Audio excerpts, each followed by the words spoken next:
Okay, sorry about that, folks. A little bit of technical difficulty this morning.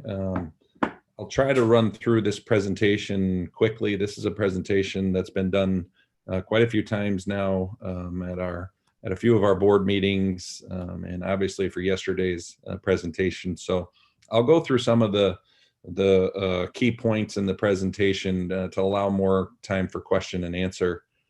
So I thank you for your patience as we get to this here. So in planning and preparing for reopening schools, most important pieces that we looked at were health and safety of students and transportation along with academics. And when we did this, we created two large committees with over 60 members involved, stakeholders from the community, parents, students, our staff and administration, to work through all of the details of what reopening would look like within the CDC guidelines, the state education department, and the New York State Department of Health regulations. So one of the key components in here was some guidance to provide the district on specific areas of health, safety, and transportation from the Department of Health and the State Education Department. We want to ensure that the safety and well-being of all our faculty and staff and students were at the forefront when planning and preparing for this reopening process.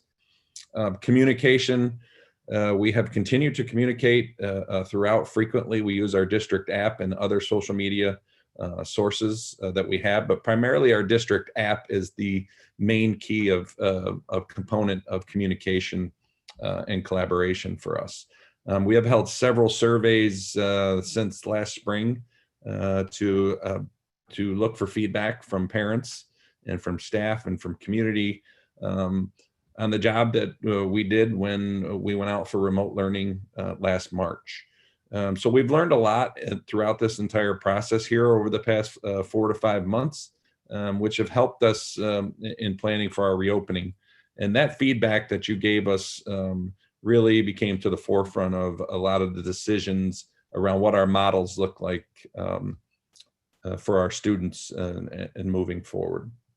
So as you're well aware, we're still seeing changes that are coming from the New York State Department of Health, the State Education Department.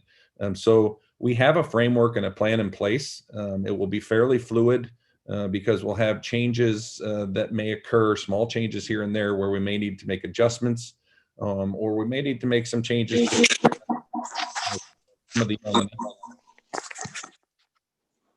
we needed to make some changes just based on some of the unknowns that come up in our reopening process. So we thank you again for your flexibility and understanding. Safe, reliable, and efficient transportation.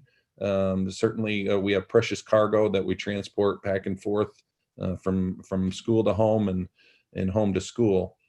So it's important that we have a safe means of transportation created for our entire student body. So healthcare obviously is a really important part.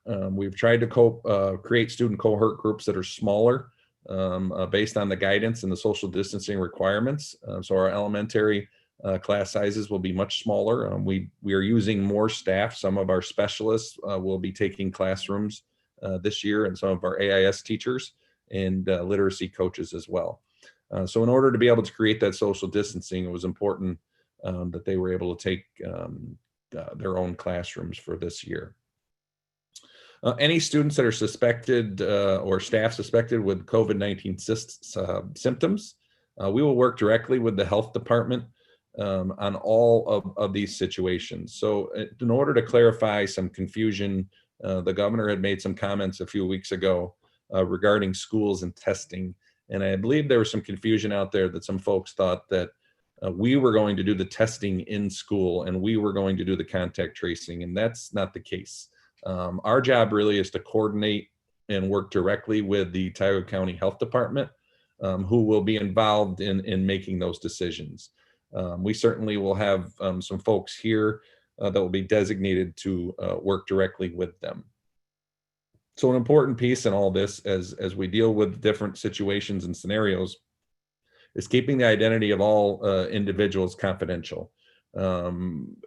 per the HIPAA laws and just general confidentiality, it's important that we limit the amount of people that are aware of specific scenarios when certain individuals may have tested positive. We have strict procedures to return to school by the guidance of the Department of Health and the New York State Education Department, which are on our website for all those details to be seen. We have proper signage that's been ordered, which you've probably seen out in the communities in different public areas to create the message of social distancing, using face coverings, and promoting hand and respiratory hygiene. We will have extra PPE equipment for our school nurses. We have PPE equipment available for any students and staff that may need them. Specifically, we'll have masks available either on the bus or at school if a student doesn't have one for some reason. We do encourage students to feel comfortable in their mask and to use their own masks, but we will have them available if they, for some reason, don't have one. We're required by the Department of Health to have a separate space for students and adults with symptoms in our building that will be in close relation to the nurse's office, but not in the nurse's office. And the reason for that is to somewhat contain anyone who may have symptoms in a separate location versus the several students who come into the nurse's office who may need medications and other care. We are really encouraging, as well as the State Education Department and Department of Health, for those individuals who are portraying any symptoms, and those symptom signs are, again, on documents located on our reopening page from the Department of Health, to encourage students and adults to stay home when they're ill. So student and staff safety, we are working on a daily health screenings that will be done at home or possibly at school.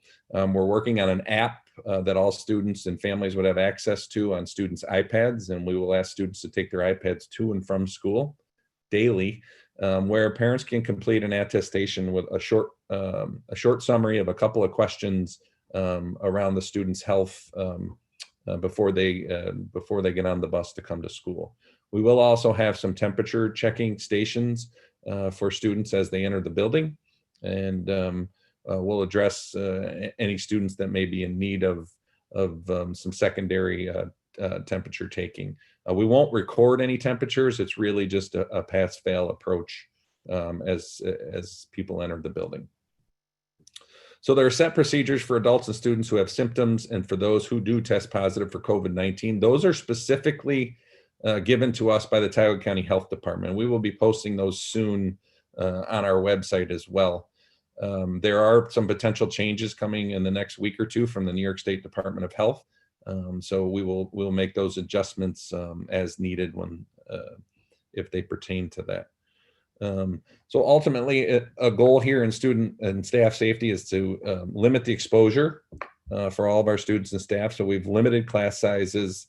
We'll be reducing rotations of students in the hallways. We've created staggered start times.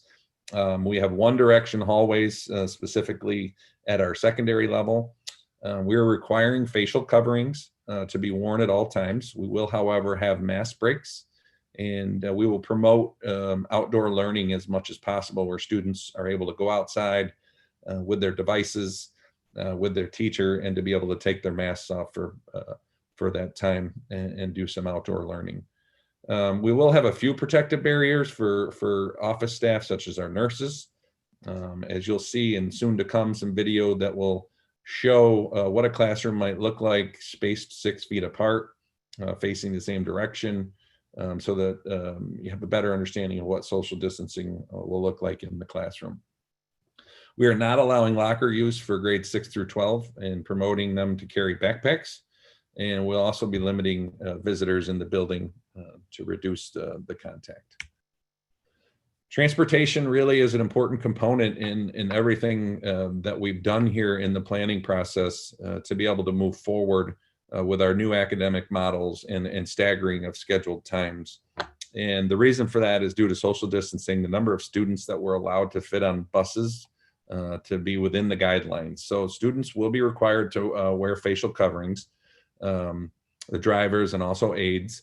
We will clean each bus after each run, and then fully disinfect all buses at the end of the day.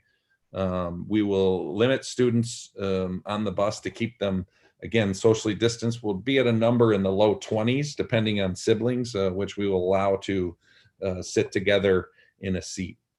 So essentially, you'll see a pattern of alternating window and aisle seats for students on the bus to meet those social distancing guidelines. We have altered some routes to ensure social distancing. So on behalf of our transportation department, I thank them for the increased amount of effort in having to make some changes to our routes in order to make this happen.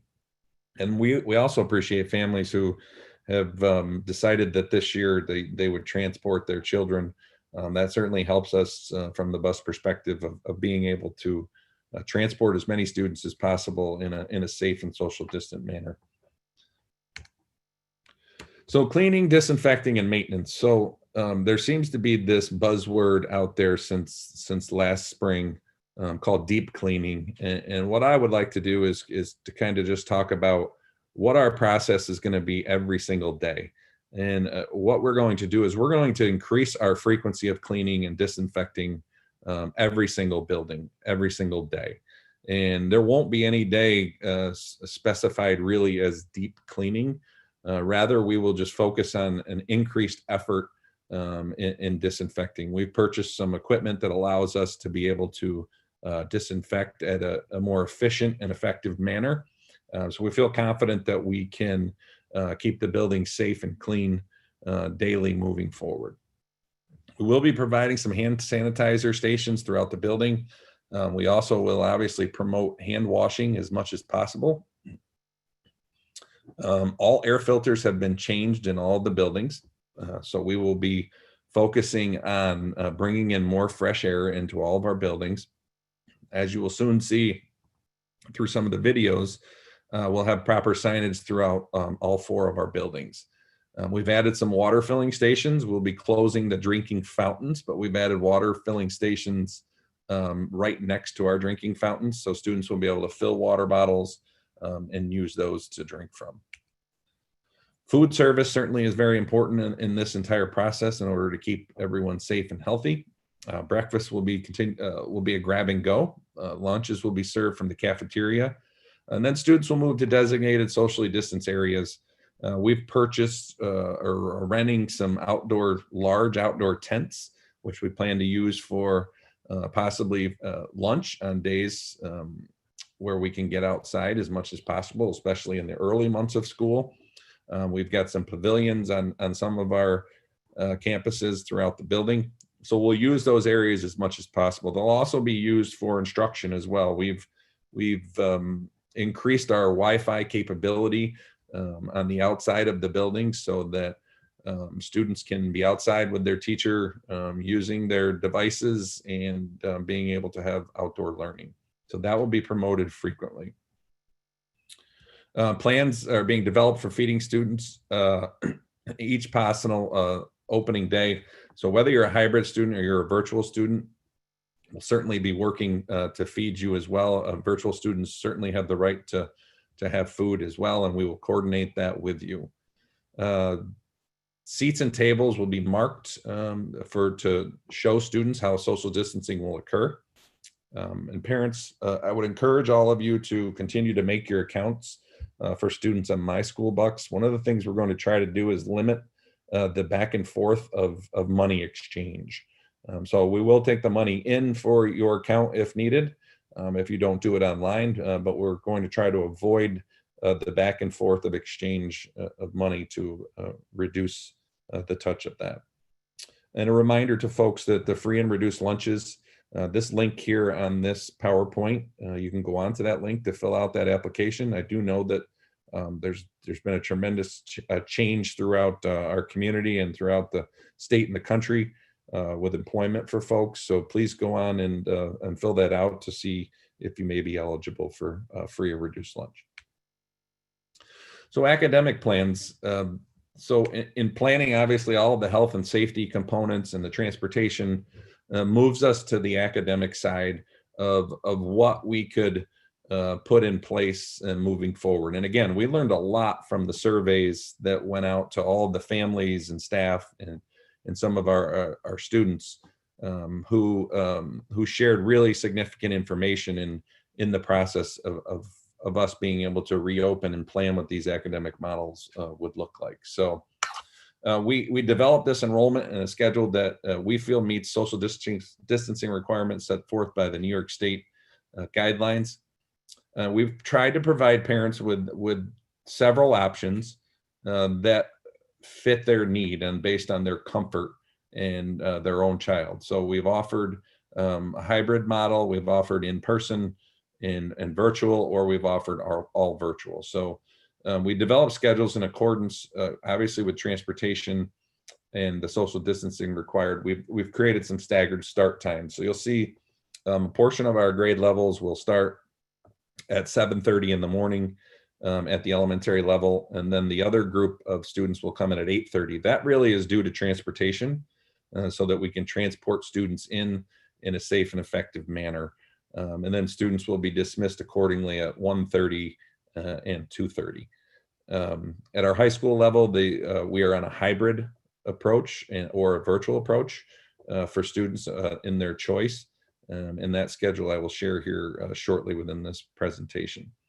So one of the things that we heard from last spring, and I think we all we jumped into that pretty quick of being shut down from being in-person instruction, is that we need to provide more rigor and accountability to our academic framework for both in-person and our virtual environments. And we heard that loud and clear. So in our model, you will begin to see that starting this fall.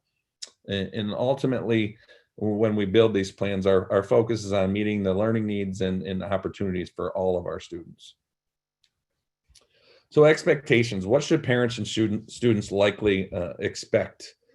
So in the first 10 weeks, it was crucial for us in order to be able to make decisions on our classroom sizes and the number of sections that we could have at each grade level. It was important for us to have the enrollment information, which just about everyone has completed to date. We have very few enrollment decisions that are left out there. So that allowed us to move forward with our scheduling over the past week in order to reduce those class size numbers, especially in the elementary school.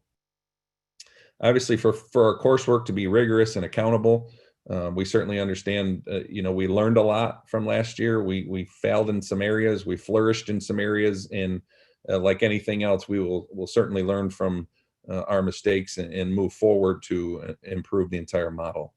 So grading for students in 7 through 12, we're going to stick with the 0 through 100 scale. And the reason for that really is to provide consistency.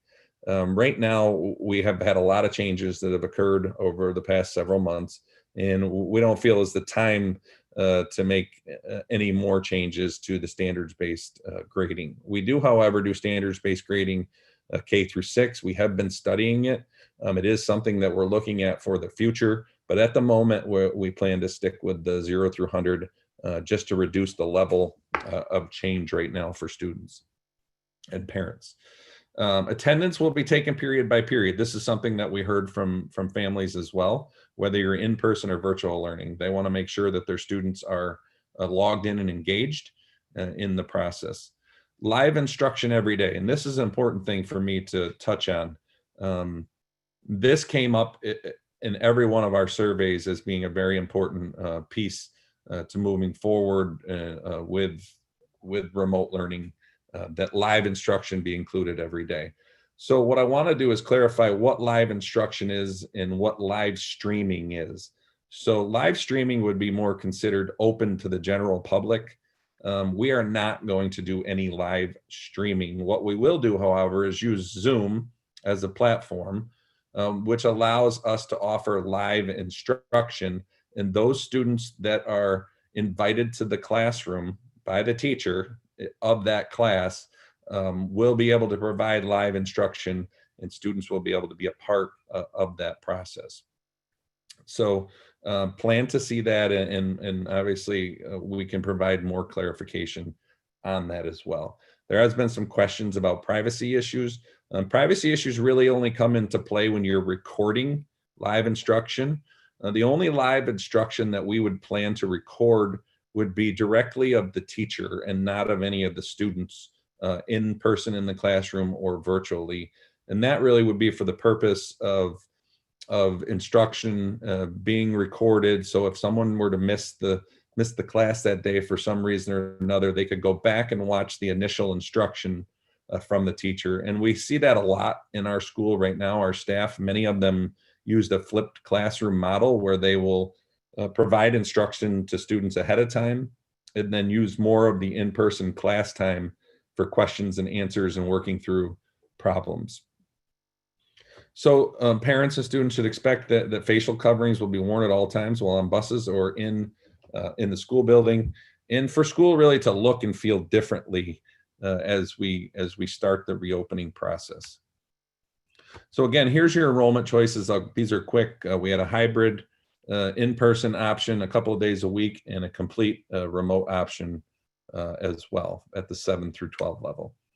And here's the model. And we got some questions on this from folks, and we tried to clarify in writing in terms of why we decided to go. If you're in the red group or you're in the blue group, but if you say, for example, you're in the red group and you're going to be in person on Monday and Thursday, and some of the questions was, why wouldn't you put the red groups Monday and Tuesday for cleaning purposes? As I had mentioned before, our plan is to clean thoroughly every single night and disinfect all of our buildings. But the primary reason why we did this is we want to keep kids engaged throughout the entire week. One of the concerns we had with red in person on a Monday and a Tuesday was it potentially could be 6 days before someone has contact with an individual again. So our primary goals here this year obviously are teaching and learning, but also right there with that are we're focused on connectedness and relationships, because we know that's the most important piece of students engaging in every single class with their teacher. So that will be a primary focus for us this year as we move forward. So here's a framework of what the 7 through 12 daily schedule could look like. And the reason the start time's a little bit late at the secondary level this year is to accommodate the transportation at the younger grades in order for us to be able to bring those students in, get our buses back, get them cleaned, and then back out to pick the next round of students up. So you'll see we will have some virtual offerings in the morning. This schedule is a framework. We may adjust the morning schedule a little bit just based on looking at maybe adding an additional time slot or period into this model. So we'll be looking at the times to be able to possibly make some adjustments so that we can guarantee the students are able to take as many courses as possible in this process. Primarily in-person classes when students are to come will be their core classes. And you can see that obviously is from 11 p.m. and beyond. So our guidance department, our staff and administrators are working on these schedules and plan to have them out in the next few weeks. This is obviously a monumental task to be able to make all these adjustments this late in the game with schedules. And a lot of that really came down to the enrollment decisions. We had to get the enrollment decisions before we could actually really start to develop the schedules of each and every student. So elementary choice is K-6. We chose in-person all day, Monday through Friday, or a virtual remote learning days or not in person. Right now, our numbers are at 75% in-person, 25% completely remote, which is about what we expected based on our prior surveys that went out. So again, here's a framework of what you'll see. More specifics will come from your building and your teachers as we get closer to the start of school. So we'll be sharing all that information with you. So you can see the different grade levels and why they're staggered as they come in. And really that comes down to transportation in order to be able to keep a safe and social distant transportation model. So just to clarify too, our universal pre-K program, We do not do a midday transport. We've actually condensed the pre-K a little bit. We plan to have them here from 8:30 to 1:30, and they will be in-person only sessions. So if you have questions about UPK, you certainly can contact the building that your child is expected to attend. So at this point, what I'll do, I appreciate you taking the time to listen to the presentation. I'll go to the question and answer component. I'll certainly answer several of the questions, but I'll also use our administrative panel as needed to answer some of those questions. So first question up, my youngest will be in pre-K this year, but has older siblings who will be dismissed at 2:30. Will there be any type of program to have them stay at school or ride the bus home with siblings? Yes, we are going to have a program staggered for siblings that we will offer in the morning and also in the afternoon. When a student displays COVID symptoms and is sent to the triage area, what happens next? So what would happen next is there will be a collaboration with the nurse in any of those symptoms that they may be presenting. So will you require a COVID test from my child prior to the first day of school in cases? At the moment, no. We will not be requiring everyone to be tested prior. That has not been a requirement that has come to us from the health department or the state education department at the moment. If a child is sent home from school due to a runny nose, congestion, which becomes seasonal allergies, then when will they be allowed back and what steps we need to take for return? So any child that presents any symptoms that are related to COVID-19 will have to follow directly the Department of Health guidance, which really says that the child's going to need to go to their doctor to either come back with a doctor's note that would state that that's seasonal allergies, or would need to be come back with a negative COVID test, or possibly a 14-day quarantine. But we will specify that information when it comes directly from the Tioga County Health Department and share that out with you. For elementary school families choosing virtual learning, how will IEPs be followed? So IEPs are legal documents, whether you're in person or in virtual learning. Certainly, obviously, virtual learning looks a little bit different in the model, but our staff will be engaged in and be working with those students, whether they're in person or if they are run remote learning. Same with therapies and aids. Their therapies can be done remotely, which we did last spring as well. Will supply lists be available soon? Will supplies be more individual than typical communal sharing this year? I would say yes. Supply lists will definitely be soon. I think our staff is still working on what those supply lists will look like. Obviously, we're delivering instruction in an entirely different model than we have in any other year. So we're looking at those items in order to make sure that we're getting all the appropriate things that the students may need. So parents will still be called to pick up their child when they are sick or displaying COVID symptoms. Yes, they would, but there will be a process for how that exchange would work. Is there considerations for children to ride a different bus in the AM PM? Right now, the answer is no, because we're trying to leave the same students on each of the buses in order to limit contact. And that is part of our cohort grouping, is why that happened. Are there any requirements for masks? Some schools require particular number layers. The requirements for masks really are that they wear the masks. Students can wear their own masks from home. We will have masks available if they forget their mask or for some reason don't have one. That will be on the buses or in each of the school buildings. But we expect or would like students to come with their own mask, just what's for their comfort level. If for some reason it doesn't meet the specific mask requirements, which are also posted under the Department of Health guidelines as well. So you could see that information on our reopening page. Are face shields acceptable? In some cases, face shields could be looked at for specifically for certain students. But mask wearing, unless you have a medical note that says that you're unable to wear a mask due to some condition, we would be requiring them to wear masks. Will AES have air conditioning? At the moment, no, AES doesn't have air conditioning. Renovations are just happening. One of the things that happened during COVID is things slowed drastically at the state education department level for facilities and planning.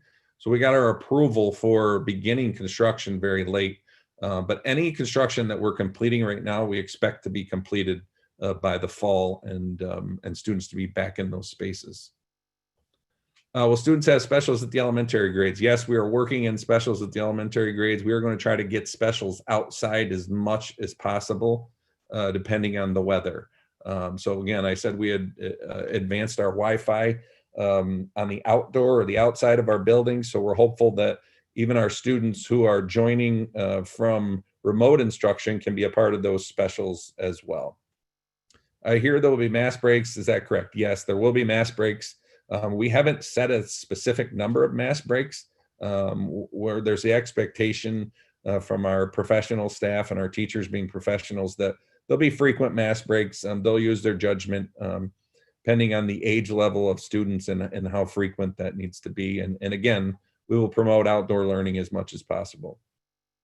Can I choose a hybrid option for my second grader? I would forward you, or I would ask you to contact your principal to talk about your child and what their needs are if a hybrid option were something that you felt strongly about. When will staff be in the main office at the school to be able to drop off physical forms for kindergarten application? Our staff is in the main office. They've been back.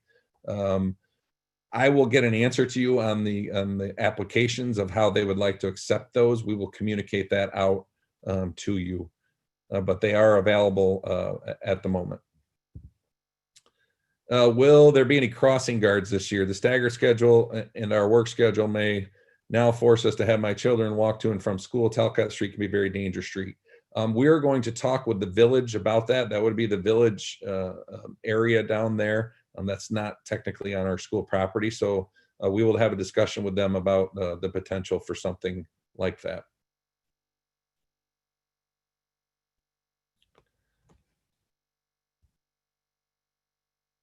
So at the moment, I don't see any more questions. I'll give a couple more minutes in case a couple more questions do come in. What I would tell you is in this process, please don't hesitate to continue to ask questions. We're updating our frequently asked questions document daily as things come in, and we repost that on our district reopening plan. So there's always new information on there to be seen. Will those of us who choose virtual learning, do we need to buy supplies for home? I would have you communicate, get the communication from your teacher based on what those supplies might be. We plan on obviously having supplies here that our virtual students can have access to, and we'll work on a plan of how to be able to get those to them specifically for each classroom. What about recess and elementary grades? We will have some type of recess. We're still working through whether that will be on the playground or not, if we'll be able to use our playground. We're looking and having discussions with the Department of Health about protocols for being able to do that. Have any changes been made to the HVAC system at AES?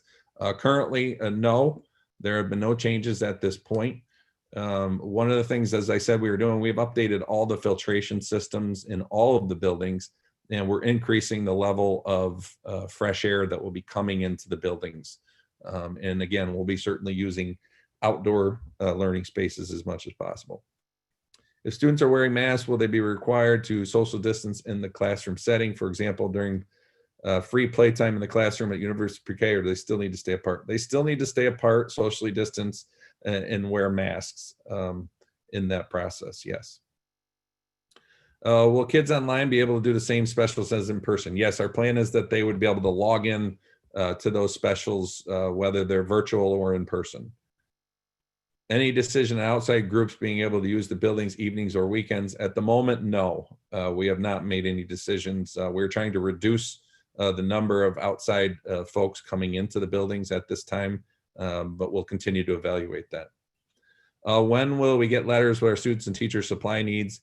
I would say shortly, our teachers, because we were waiting on the enrollment decisions, our teachers, especially at the elementary level, and administrators are working on those class lists and mixing those class lists in the process. So I would say shortly, within the next week or 10 days, you should start to see some supply lists.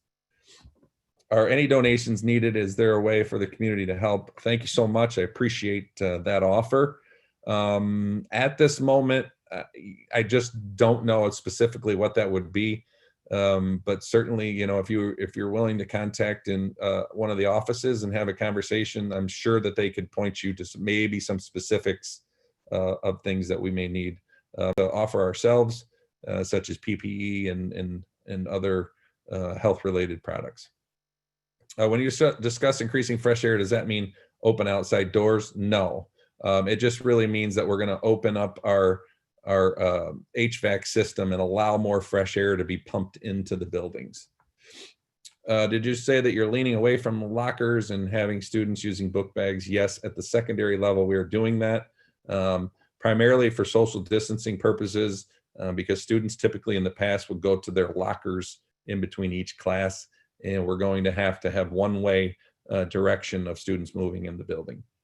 Is the virtual learning all going to be like the class all together on Zoom or the whole time? And how will lunch breaks work? So virtual learning, let me clarify what that's going to look like. And the reason why we've gone with the model we did throughout our entire district. So students who are on virtual learning will be assigned to a specific class. So for example, at the elementary level, there may be 12 students who are in person at the elementary, and there may be 6 students assigned to that classroom who are virtual. And the reason for that is we felt it was really important to continue with a classroom community where students feel connected to their teacher every single day. And that's something that was at the forefront of our decisions in that process. The other reason why we went with this model is we recognize and understand, based on the guidelines from the Department of Health, that students are probably going to be out of school more frequently with specific symptoms, and possibly adults as well. And we want them to provide, we want to be able to provide consistency. So for example, if a student who may have a cold and the parent decides they're going to keep them home based on our request to keep them home, they would still be able to log in that classroom. So the issue with having just a virtual learning teacher is we would have students bouncing back and forth between different teachers. So we wanted to provide a level of consistency in that process. And we've done that across the entire district. So when virtual learning happens, as I mentioned before, the initial instruction will be of the instructor, which we are allowed to record, but the rest of the instruction will not be recorded. It will only be those students who are invited to the classroom via Zoom. Is the virtual learning all going to be like the class? Sorry, that was in lunch break. So we're working on lunch schedules right now. As I said before, we have some large outdoor tents, and we're hopeful to be able to have lunch outdoor as much as possible. We're looking at other spaces within the building where we may have lunch, such as classrooms. We may spread out into gymnasiums in order to meet those social distancing guidelines. Will elementary students still have access to the lockers? Yes, at elementary they will. Elementary is a little bit different with the amount of things that they bring with them to school. We would have them put them in their lockers because they don't go back and forth to their lockers frequently. So yes. Thank you for all the planning for you and your staff have done for our children and community.